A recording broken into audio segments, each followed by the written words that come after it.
Yo, what is going on, Vikings fans? It's Skol back again with another Minnesota Vikings video. As you see by the title, I got a little fun video today. I saw this floating around kind of social media, see their fans kind of grading the team's last 10 first-round picks. That's what I'm going to be doing in this video, going over the Vikings' last 10 first-round picks, and it is exciting. Thank you guys so much for the support on the channel. Leave a like on the video, comment down below, of course. We are ready to get this next season going. We are in the weird off-season mode, so we're gonna be doing a ton of fun videos like this. And if you guys have any recommendations, drop them down below. More tier lists, more stuff like that coming soon. But anyways, we're gonna be going over the Vikings' last 10 first-round picks. I'm gonna be giving them a letter grade. Let's get right into it right now.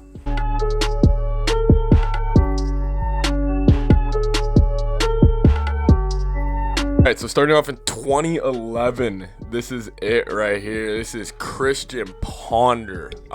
Christian Ponder, I don't even know if I want to even give this a letter grade. I think that would be giving him too much credit, but it's an F, or we'll just put him as an incomplete. We'll give Ponder an incomplete. I mean, he played from 2011 to 2014. He was really carried by Adrian Peterson. The main memory I have of him was that I think it was 2020 or 2012 when AP broke the rushing title. That's the main memory I have of Ponder. But besides that, I gotta give him an F. I mean, there's not much really else I can say. I mean, the following quarterbacks picked that year were Cam Newton, Jake Locker, and Blaine Gabbert. So it wasn't really a hot QB draft, so you can't really say the Vikings like reached. But anyways, Christian Ponder, took him in the first round at 12th overall.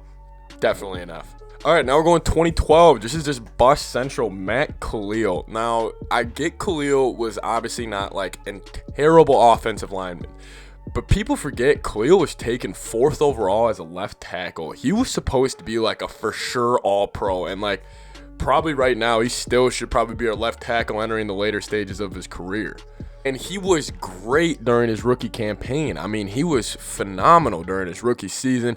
But, you know, due to injuries, due to everything else, and him not really performing, he definitely did not live up to his expectations. I am going to be giving Kalil, I'm going to give him a D just because he wasn't like as bad as Ponder. I think Ponder is going to be the standard for F, so I don't really know if anybody else on this will get an F, but I'm going to give Matt Kalil a D first round pick. So Spielman not looking too hot right now. However, also the first round pick in the 2012 draft was Viking safety Harrison Smith. That's an A+. 2012, that's incredible. Harry's been playing that long. They was taken at 29th overall. Just mad props to Vikings for getting him and making that trading up to get that player in Harrison Smith. He's a stud. I mean, 5-time Pro Bowl. I mean, I don't really know what else I need to say. You guys already know who Harrison Smith is. I'm not going to tell you guys who he is. A+ for Harrison Smith. All right, 2013, they drafted Sharrif Floyd. I actually forgot about this.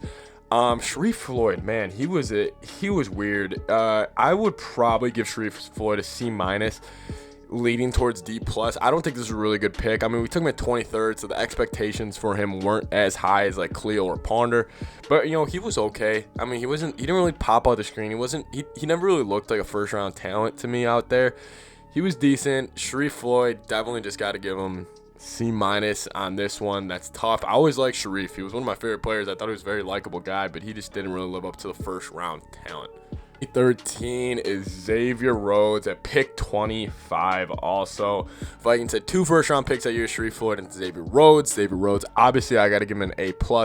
You know, I know Vikings fans, you guys will probably say, like, oh, he was terrible in 2019, 2020, or 2018, 2019.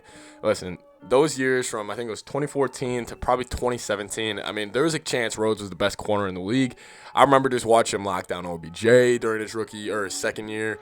He was the Julio killer. He was the only corner in the NFC that could really give Julio problems. I think Rhodes was great. I mean, he was one of my favorite Vikings defenders, him or Smith growing up. That was a really good pick by Spielman right there. I got to give Rhodes an A. A. Yeah, we'll give him an A, not an A+. We'll give him an A.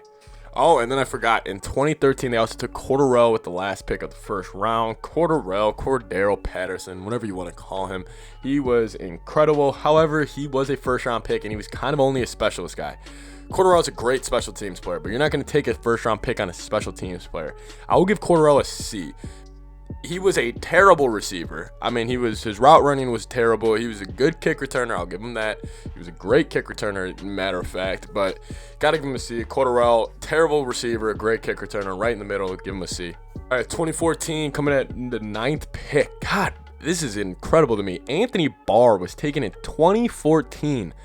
Wow, this is a tough one to judge right now, considering how I feel like Anthony Barr is a very controversial player on the Vikings. I'm going to have to go with a B on this. Barr, obviously, hit the scene hard. I mean, he hit the scene hard. We were talking about we got the next outside linebacker in the league. We got the next great one. And then he's kind of just, he hasn't really fallen off. He's kind of just, paralleled a little bit. But Anthony Barr, I mean, he has unreal potential. He's a freak athlete. I think Barr definitely be, we got to see how he bounces back next year. He had a year off. He was hurt. Got to see what he brings next year. But right now, I'm going to have to give him a B on that pick. And then also in 2014, at 32nd overall, we took Teddy Bridgewater. We're giving this an A+. I'm not going to say much about it. We're giving this an A+. All Vikings fans, I know this is not an A+, but we're giving this an A+. There's never going to be any Teddy slander on this channel. A+ for Teddy. All right, then at 2015, we have at pick 11, Trey Waynes. Ooh, this is another tough one that I had to think about for a little bit. Definitely got to give him a C+ on this, though. Trey Waynes, he never lived up to the hype that he had for me. I thought he was going to be fantastic. Coming out of Michigan State, I thought Trey was going to be, I thought he was going to be a lockdown corner, frankly. And I loved his technique. I loved how he got physical at the line. I loved the way he tackled. He was a great tackling corner. Man, that's tough, though. I got to give him a C. He kind of fell off. He's not on the team anymore. He was drafted 5 years ago. Definitely give him a C on that for Trey. And in 2016, the infamous 23rd overall pick, the stud receiver out of Ole Miss, I believe. Right? Yeah, Ole Miss. Laquan Treadwell. Baby Quan. Gotta give him an F for this. He did not make an impact. I want to know his career high in yards as a Vikings. I don't expect to be over 60. Gotta give Laquan an F. He was a fun guy. I always felt like he had a chance to pop out. I don't know what Spielman was really looking at when drafting Laquan.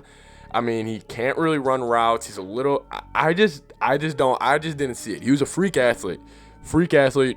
At the combine, he balled out and he looked great on film. He had great highlights, but he didn't really do the little stuff well at all. And I don't think Spielman recognized that. But definitely Laquan's enough. Then in 2017, we obviously did not have a pick because that went to Sam Bradford. But in 2018, Mike Hughes picked at 30th overall. I'm going to be giving this a D+. Mike Hughes. He's probably not going to be on the team next year, which is shocking. He was a first-round pick in 2018. He hit the scene hard again. Another Vikings rookie that came on and balled out. He had a pick 6 in his first game against San Fran, but he tore his ACL, and he just never really bounced back from that. Mike Hughes, he's a tough player to evaluate because he had injuries. I always felt like he was in the right position, but he never really made the play. He's a tough corner to evaluate. I'm just gonna give him a D+ right now, just because we don't really know where his career could go from here, and that's about it. All right, and then in 2019, the Vikings selected Garrett Bradbury at 18th overall. My fault. This pick, listen, this is tough. Bradbury, he hasn't lived up to the first round hype. He's had games where he's been incredible. I think Bradbury, he's a center that really relies off his guard play. I'm going to give Bradbury right now, this is what we'll do. We're going to give Bradbury a C+. We're going to give him a C+. However, we're going to slide him a little extra credit. And the extra credit is going to be all on him. However, if he does not do good on the extra credit, he could also lower his letter grade. We're in full-on school side professor mode. But anyways, I could give Bradbury a C+. He's really inconsistent. We don't even know what we have from him. I think if he gets better guards on a real note, he could be actually really good. I think he'd be a great pulling center, which not a lot of teams have. A little undersized. That's why guys like Kenny Clark and Akeem Hicks, he's got to play 4 times a year. They kind of get on him, especially if J.J. Watt goes either Chicago or, for example, Green Bay, which he's likely to go to. Bradbury's going to need to pick it up. I want to see him put on some weight, potentially while maintaining speed. I know it's hard to do for those bigger guys, but Bradbury's C+. All right, now moving on to our last draft. I had to throw on the jersey for this. Justin Jefferson, A++++. Jefferson, he's rookie of the year. I know Herbert got it, but we all know Jay Jets was the best rookie this year. I don't really know what else to say to you guys. I've got film breakdowns on my channel on how good this guy is, and it's not even a bias thing. I know how they judge receivers. He's better than Thielen. I think he's the 6th, 7th best receiver already in the NFL. I mean, he is incredible. What he does, he's physical, runs routes. He's got a swagger to him. I mean, his route running is incredible. The way his release off the line, the way he breaks it down. I mean, it's insane. Anyways, Jefferson A+++. And then Jeff Gladney later on that year. I'm gonna give him a B so far. He struggled a little bit this year, but then again, rookie year, no training camp. Zimmer's got a tough system to learn. I'm going to give Bradbury a B. Anyways, guys, if you guys are new here, please subscribe to the channel. Leave a like on the video. That was me grading every Vikings first-round pick since technically 2010, but they didn't have their 2010 first-round pick. Anyways, thank you guys so much for watching. Leave a like on the video. Comment down below. See you guys next time. Skol Vikes.